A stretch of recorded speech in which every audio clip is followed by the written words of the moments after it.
হাজারো দর্শকের প্রতীক্ষার অবসান ঘটিয়ে রাত ৯টা ৫০ মিনিটে মঞ্চে এলেন পাকিস্তানের বিখ্যাত সঙ্গীত শিল্পী ওস্তাদ রাহাত ফাতে আলী খান। এর কিছুক্ষণ আগে তার বাদক দল পরিবেশন করেছিল সূচনা সঙ্গীত তেরি মেরি, যা সেতার ও সানাইয়ের সুরে শ্রোতাদের মুগ্ধ করেছিল। বিস্তারিত ডেস্ক রিপোর্টে।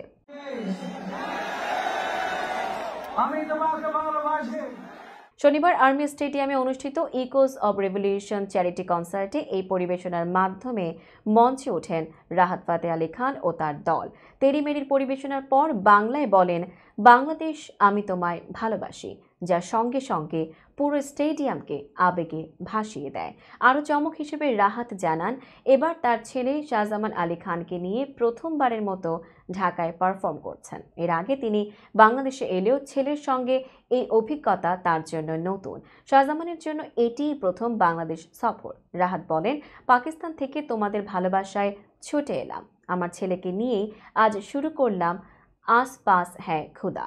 এরপর একে একে পরিবেশন করেন সাজনা তেরি বিনা, নীত খেহার মাঙ্গা, ওরে প্রিয়া, তেরি আঁখো কি দরিয়া কা, মেরে রাশকে কামারের মতো জনপ্রিয় গান এবং বিভিন্ন গজল। শাহজামানও তার বাবার সঙ্গে পরিবেশনায় অংশ নেন।